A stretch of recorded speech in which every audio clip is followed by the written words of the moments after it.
This episode of the Kind of Funny Gamescast is brought to you by Movement Watches. The company started by two broke college kids that wanted to wear stylish watches but couldn't afford them. So they decided, whatever, we're just going to start our own watch company. It's kind of like us. We're like, you know what?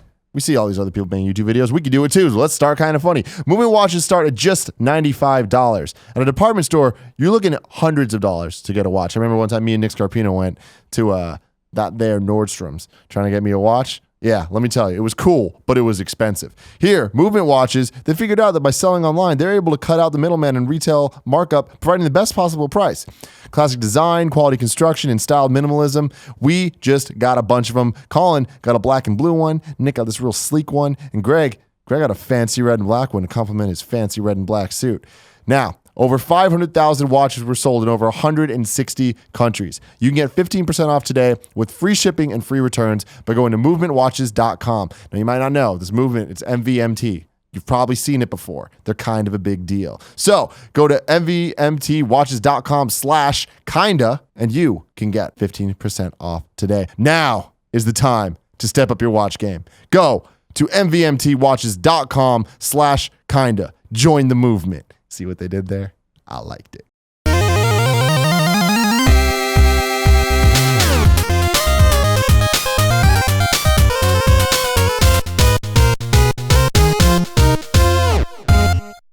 All right. Final topic.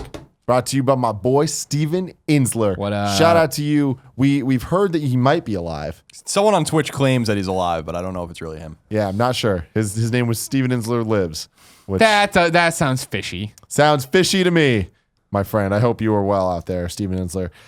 So as always, the final topic is a bunch of your questions. You can go to kindoffunny.com/gamescast topic, just like all my boys over here did. Loga Boga says, who's been the best video game villain in the 2010s? My choice would be the Wild Hunt from Witcher 3 or the Elusive Man in the Mass Effect series. Elusive Man's a good really choice. good. Yeah. We just mentioned it, so maybe that's why. But David in The Last of Us, he was a great villain. He was a great foil. He was creepy as all hell. You know what I mean? He was a different kind of villain too, in the way that he wasn't like some bulky boss. He was this wiry little creepy dude. You know what I mean? He had this creepy thing going on, and then when he reveals that like he knows who you got, he's like, oh yeah, it's funny because people have been going through here and killing all my people, and it's like you put it all together. That was fun. No, that's a good call. Like, yeah, I mean, I would need to see my trophies to see what I've even played in the last 5 years that I would consider. Yeah, The Last of Us is a good choice. I think a lot of the Uncharted villains are pretty cool. Lazarevich. Maybe except for Lazarevich. I liked Marlowe a lot. I gotta drink this blue sap. Yeah, I don't know. It's a good question. It's Narish from Final Fantasy VI. Yes, it is. Yes, it is. I mean, let's think about it. Like, what have been kind of the franchises of the last decade or so? Like, you say 2010s, but like, let's even give it like the 2000s in there too. But I mean, franchises. I mean, that's the problem. Is so many games have shitty fucking endings. Like, I think of it and the villain and what the boss battle is going to be like and stuff like that. And Uncharted always has cool villains, but then their bosses the battles always suck so much that I would never want to put them in there. And same thing with like even like. Like Infamous isn't. I mean, if we're going that far back, I mean, Kessler was cool. I thought I enjoyed what Kessler was doing, but like, you know, what was her name in Second Son? Oh, not Constantine. No, that's right, Constantine. Constantine. That sounds right. Yeah, Constantine. That's not it, but. Yeah, something like that. Well, I mean, you know, she seemed kind of cool, but then she's putting rocks in old people's legs and whatever. Well, no, all right. Why are there rocks in this woman's legs? And I'm thinking like even, you know, like I'm looking at, I see Lee over there from Walking Dead. I'm like, Walking Dead was great. And then you get to the end of Walking Dead and it's this like totally shoehorned in guy in a station wagon. You're like, what is this thing? Andrew Ryan in BioShock's an amazing choice, but that's not in the 2010s. That's why I'm not. I mean, I think he's kind of asking about the recent because he's talking about Mass Effect, so. Oh yeah, I guess the Elusive Man's Mass Effect 2 is in 2009? No, 2010. Right? And then Mass Effect 3 is 2012, so maybe it was 2009. I don't know, whatever. Yeah, Andrew Ryan's one of the great villains in gaming history for sure. Yeah, I mean, I always really what I always really dug, and I've talked about in the past, is I have a real affinity for the Resistance trilogy, and what I always loved about that was the Chimera. Specifically because, with the exception of the angels and stuff like that, you don't really meet them the entire time. The Chimera you're fighting are mutated humans. So I always like that you have played this entire trilogy without ever really dealing with the source of the problem. And I'm sure that they intended on doing that, but they couldn't. They didn't have time or the space or the games to do it. I guess 3 games was too much or too few to get to the fucking point. They were writing them like old IGN reviews. Yeah, exactly. I dig. I love the choice of the Elusive Man for that. I think that's a really, really good choice. Total cop out answer, but Joker. Joker from the Batman Arkham series, right? And I mean, even in spoilers, but come on, really? But like in Arkham Knight, right? Like he's like one of my favorite parts. So caught off guard, and like I loved what they did there. Let alone how great he'd been before, including Origins, an underrated game. Mm-hmm. Very cool. Let us know in the comments because I'm sure you guys are like screaming at the computers right now or however the hell you're listening the to the ghost woman from Tomb Raider. Anita Bath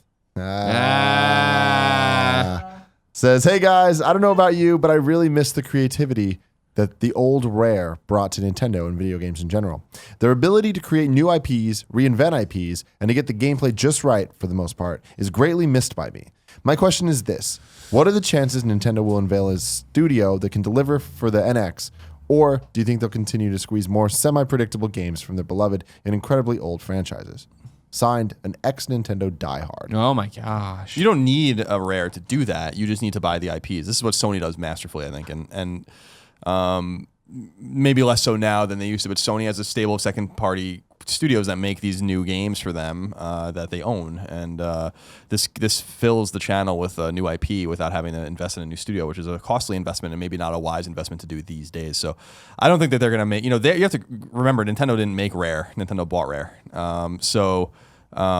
They could find a studio that they could buy, but I don't really see why. It seems like those relationships are waning, that like people don't really seem to want to necessarily be bought anymore as they were 10 years ago when everyone was very eager to be bought. I mean, we remember Naughty Dog getting purchased in 2004 and Sucker Punch getting purchased in 2009 and or 2011 actually it was right before Infamous 2, I think. It was late. So but we still have studios that I'm surprised have been purchased. I can't believe Quantic Dream is still independent. I can't believe Housemarque is still independent. So I think that Nintendo just has to identify requisite talent that is willing to part with its IP in order to get those games. Because I do agree that there's something missing on Nintendo, and that is the quality new IP that they used to do. Although they had a couple on Wii U, I think that people liked Splatoon to a massive degree, and then a lesser degree. Some people liked Captain Toad and all these other kinds of things. Awesome. So I think that they exist there, but I think that it reminds me more of the 3DS, where a lot of the novel shit on 3DS is coming from third parties. So I think that the relationship has to kind of go like that. But I agree with you. I think Nintendo's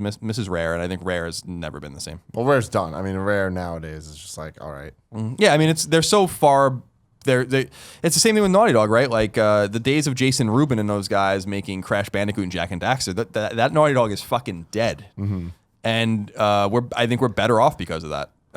They are a new Naughty Dog, a much better Naughty Dog now. And so you could say maybe the opposite of Rare, but you could definitely say definitively that the old Rare is dead too, and so they could reinvent themselves again. Yeah. Definitely. And it's interesting to me to look at something like Retro Studios where, so Rare reinvented what Donkey Kong meant, like making Donkey Kong Country. And I think that with Retro, they did Metroid Prime, which reinvented what Metroid meant, right?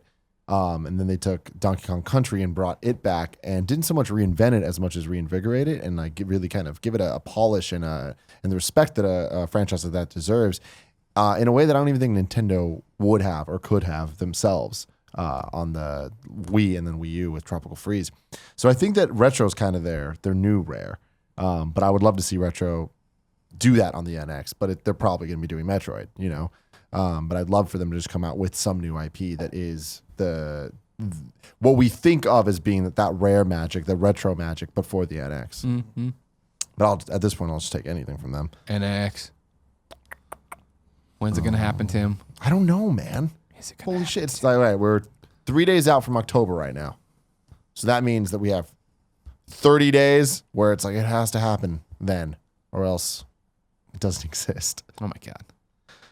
Lost my place in the questions. Hold on. I'm sorry. My second. apologies. I didn't mean to throw you an wasn't your NX fault. wrench, as they call it. Wasn't your fault. Parker B says, "Hey guys, instead of some long crap, just want to say you guys are dope, and what you do is awesome. I watched some multiplayer footage from the Call of Duty XP event, and honestly, it looks like Black Ops 3 DLC with a new color scheme. Damn. I think Call of Duty should take it back a few notches like Battlefield 1. What do you guys think? What's your opinion on where they're taking things? What would you like to see them do? Keep it classy. I think they got to go back to World War II, but I think that, and I would love to see that, but I think that they're scared of doing that because their competition is doing that with World War One, and has a more recent, and I'm talking about Battlefield, but has a more recent touchstone in some wars of, I don't want to say of antiquity because that's not true, but just older wars and older conflicts. Call of Duty is going in the opposite direction, which I think is probably wise because it differentiates them. They're going into the future. But I would love, and I would hope that Call of Duty, considering that, Activision has recently doubled down saying Call of Duty is not going anywhere. That I hope that one of the 3 studios that's cycling between the franchises is working on a World War II game, because I think that we can go back to that point now and I think have a fresh experience again. I do agree that, well, first of all, the franchise hasn't been to World War II since World at War, and so that was a long time ago, and we just don't get World War II shooters at the amount. Even we don't get any anymore. I understand why people were tired of it, but yeah, it is still the conflict rife for storytelling, and it can be done in beautiful and amazing ways with the new technology that we have. We have not seen anyone take advantage of that yet in a meaningful way. We're going to get things like the Sniper Elite game and stuff like that. That's in World War II, but which looks great, and it is great. I played it at E3, but I want them to go backwards. Yeah, and I think that I was surprised that DICE went all the way back to World War One. I think that's as far back as you can go. And I think even that's a stretch, because I really think that Battlefield 1 looks great. I'm excited about it. I was excited about what they said about the campaign, which is like its little vignettes basically, which is cool.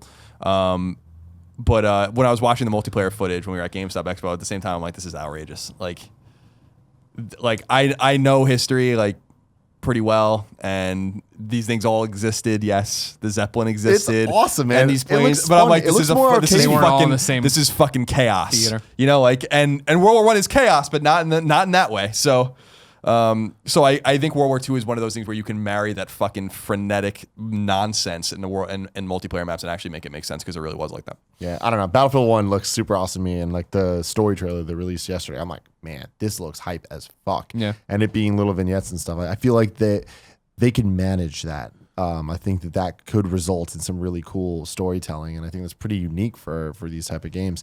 The Call of Duty story, like the E3 trailer, I was like, man, this gameplay looks kind of awesome. See, that's my thing. Is like I'm fine with what Call of Duty strategy or pace is, right? Not being a Call of Duty fanboy or anything like that. Not caring. I still want to play that Kevin Spacey version. I haven't jumped into that one.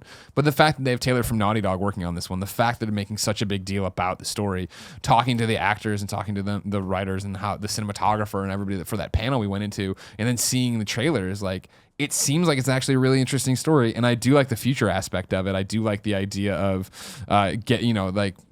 fighting on the ground, into your space plane, into your dogfighting in space. You dock with your ship. You talk to what's happening there. You go. It's all one. There's no cuts. There's no stopping. There's no. I mean, obviously they're hiding loads as you fly or whatever. But the idea is that you're playing this like a movie where there isn't going to be the hard stop and the loading spin, and this is what's happening. And if it can deliver at least a little bit of the story, and it has Jon Snow in there as the villain, it's like that seems interesting. Yeah, and definitely. hopefully it's not just a cash in. Here's the name. This is the thing. But with Taylor behind it, I really doubt it is. Like, I don't think that's the project they'd go out and try to make. So I am interested in that story more than I am in the vignettes, but I haven't seen the story trailer. Yeah, I'm really interested to see the reviews of both the games, just to see kind of how they do. And, if it's worth the time to commit to it or whatever, from a single player perspective. Well, Call of Duty is like a masterclass of control and gameplay, and so I think that's always going to be their advantage. It's not to say Battlefield doesn't play well as well, because it does. But my conjecture on this, and it's I don't play multiplayer, so I don't really give a fuck one way or the other, is I think that with Battlefield 1 coming out in such a robust way with a new game at the same time as this Call of Duty game, one's going to look very quaint next to the other, and I think Call of Duty is going to look very quaint next to Battlefield. And I think that those contrasts are going to be seen, and I think it's going to be obvious. But whether or not one's better than the other, I don't know. I intend on playing both campaigns. What I'm excited about Battlefield 1 specifically is the possible educational aspect of it. And I think it's going to be small, but I think that, like, turning people onto the Great War and what happened there and the players in it, and how who was involved and who the fuck are the Ottomans. Like, I bet you a lot of kids don't even know. They don't exist anymore. They're this thing that's in front of your couch you put your feet on. Well, yes, those exist. That is an Ottoman, but not the proper noun Ottoman. So I like the idea of, like, showing people, a much less, and I use this word lightly, and I think people don't understand what I'm saying, but a much less glamour a war full of glamour. Like I think World War II is good versus evil. I think there's a lot of glamour there for Hollywood. I think there's a lot of glamour for games and storytelling. I think World War I is really fucking brutal. World War II is even more brutal, but I think World War I is just sheer brutality and antiquity meeting modernity. And I think it's going to be really cool for people to see that, because I think a lot of people aren't familiar with World War I, especially in the United States. Joel Keller says, what's up, guys? Long time, first time. In recent years, there's been an anti-pre-order movement spurred on by a portion of the market and gaming personalities. I see the points to both sides of the controversy. First, I can understand publishers getting excited of their early sales numbers and then putting less effort into developing a quality product. On the other side, pre-ordering hard to get items like the Wii U GameCube adapter can make for a much easier purchasing process for individuals. My question is, could you gentlemen please discuss the positives and negative effects of pre-ordering games and what it does to our industry, and your opinions on pre-ordering? Keep up the stellar content. No publisher is seeing pre-order numbers high and then saying work on the game less. That's not happening. So that's not the problem. That's not the argument. That's not an. That's not I think an you're saying low. Although I agree with you. Publishers aren't making. I don't think development choices based on pre-order 6 months out when the game has been developing for 2 years. It's a gestation period. My take on this is I think it's good to reserve and pre-order hardware, and I think that when he brought up the battery, nobody's argued that either. Yeah, like hardware is fine. We have pre-orders on VR and all those kinds of things. I'm sure people have their Neo VR, the Neo pre-orders in, and I think that that's totally fine. I don't understand, and I guess I'm one of those gaming personalities in quotes that doesn't understand why people pre-order games otherwise. I think that there's interesting financial benefits now with Best Buy and Amazon giving pretty significant discounts on doing that, and I think that is a response to the stunting of the pre-order market. But I don't understand how it, especially in the digital atmosphere, how it hurts to just wait until reviews come out or just wait until embargoes lift and see what people think about the game or watch some gameplay or get some feedback from your friends. If you've waited... and I guess it's easy for us to say because of the early access we got to games, and I understand that, so I'm putting that on the table. But if you've waited X amount of years for a game, is a few more days going to really hurt you so you can make sure that your $60, your hard-earned $60 is getting spent in the right way? So I think pre-ordering is embarrassing, specifically because, not embarrassing for people to do, but embarrassing for publishers to put out there their game when they're like, you pre-order here and you get this special thing, and you pre-order here and you get this. But I'm like, shut the fuck up. Like, why are you like doing that to people? Like when they don't know anything about your game, I think it's a little bit predatory. The argument as well. The argument to the question, like what's the argument against pre-orders, right? It's that you're showing them that you don't care about quality and you'll accept whatever they give you. That's the thing, right? You're buying this sight unseen. You are giving into this marketing thing. You are doing that. And I pre-order games, don't get me wrong, but it's that argument that you can't pre-order this game and then get it and then be mad. Like you had the option, like when I'm questionable about a game, that game looks interesting, but I don't know if I want to buy it or I don't know if I want to play it ahead of time, and I'm not getting an early copy, which does happen. Like I won't pre-order it, I'll wait for reviews, right? So for you to plop down your money and pre-order it, it's that you're buying into the marketing that we all talk about how stupid it is. And we all talk about how stupid it is that you pre-order here to get in Alloy's new coat in Horizon. It's like, what the no, can I just get that somewhere else? Can I go and do this? You want, better games journalism, but you don't want to stop and wait and support the reviews and then base decisions off of that and like have a more critical edge to it or taste to it. The pros for pre-ordering that I do when I've pre-ordered like Batman Arkham Knight, right? They didn't send us codes. I pre-ordered. I had preloaded. I wanted it immediately. I wanted it day and date. I wanted it at midnight so I could play it. I think we did a stream for it. The benefit is getting it right away. The benefit is that if you've been around long enough, you can watch gameplay trailers and you can watch gameplay demos, and here's the 20-minute E3 demo and be like, that's something I want. Now, if I would have played the 20 minutes of Arkham Knight and gotten 4 hours in and been like, man, this wasn't what I wanted, which the tank battling was, but not enough to keep me from ever playing it, like that's on me. I fuck that up. But it's not black and white. I feel like there is this gray area, but it is this thing of like, you're sending the wrong messages to the people publishing your games when you're just pre-ordering everything, then getting it and then bitching about it. Pre-ordering, you're eating up everything they're giving you about No Man's Sky, but not educating yourself on what No Man's Sky really is. And then when it comes out and Sony boasts all these numbers and sales and all this different stuff, you're mad and you have this axe to grind. When the minority, Kevin and myself, not Kevin being a minority, but Kevin and I, people who have played the game, sitting there and telling people like, no, it's not that big. It's walking around blowing shit up and going back and do that. That got drowned out by the marketing, and then everybody was so mad about it. It's like, well, you had people telling you what they thought, but you didn't listen to them. You listened to the trailers. You listened to the bombastic stuff. To be stuff. fair on that, they also weren't totally truthful and honest about the game. I understand. So it's on them as well, right? But yeah, I agree with you. I think that like it's endemic of a system of media and kind of enthusiast press and publishers and developers, where it's kind of like you want it to be taken more seriously, but pre-orders don't allow you to take things seriously in a way, because you're not like literally 3 days between the launch of No Man's Sky and when you could have played No Man's Sky would have saved you probably $60 for playing a game that a lot of people didn't want to buy anyway. They just didn't know it yet. So I think, buying into the marketing, buying into the hype, it's easy. We all do it. But when people say I'm like very dour and sour on games, or for instance, or like I don't seem to have fun with a lot of games, or I don't enjoy, X, Y, and Z, and it's like, well, I'm just being real with you. Like, you can eat up in all the marketing hype you want. Like, I play a lot of games. Your own personal experience. Yeah, exactly. I don't eat up the marketing hype. I want to see, like, I'm excited about certain games, but I was actually interested to play No Man's Sky, and I played it for a couple hours, and I'm like, no, I'm with the majority on that one.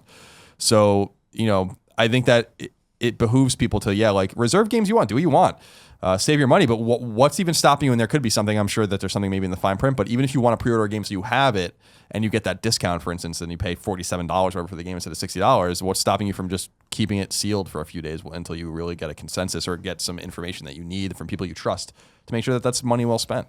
In other words, like pre-order or don't pre-order, I'm just trying to help you save some money, because I think a lot of you have burned before. Yeah, the argument against pre-orders, you can't pre-order these games and then complain when they suck, and then complain that somebody stole your money.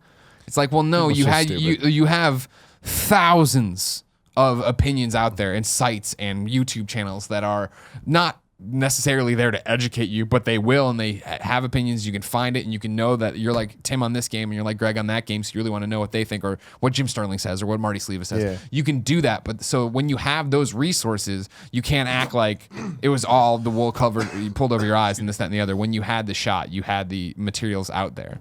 You can pre-order and be like, well, I pre-ordered Superman 64, right? That was on me. I needed that game right away, and it sucked, and that was money down the drain, right? Yeah. I shouldn't have done that. But I don't sit here and go like, oh, I got robbed. Like, that game sucked.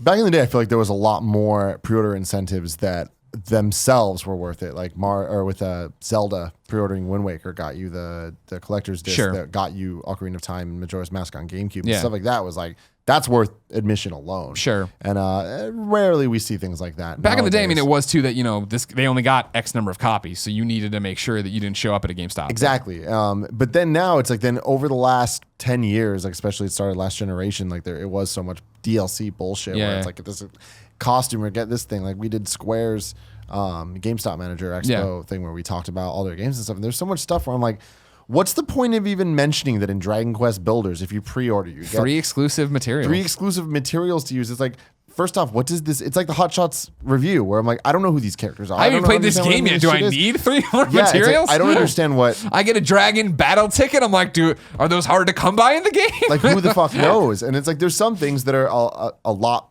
clearer, where it's like you can understand what it means, where it's like you get an extra map in a multiplayer pre-order Final Fantasy 15, you get the King's Tale you get another game for free early or whatever. It's like stuff like that. It's like, okay, cool, sure, if you want it, it's worth if you really think you're going to buy that game, whatever. But the people that pre-ordered Final Fantasy 15 back when it was called Final Fantasy Versus 13, I don't get that. How are you going to pre-order a game when it doesn't even have a release date yet? Like that stuff doesn't make sense to me. I didn't even think about that. Somebody's got a receipt that says Final Fantasy. There's a whole bunch of them. That's awesome. That's all over the internet. And like that just blows my mind. Like I never pre-ordered a game unless I knew I was going to at least have a good chance of whether or not I like it, wanting the game. Yeah. And understanding the pre-order bonuses and understanding that structure and understanding all that stuff you need to do.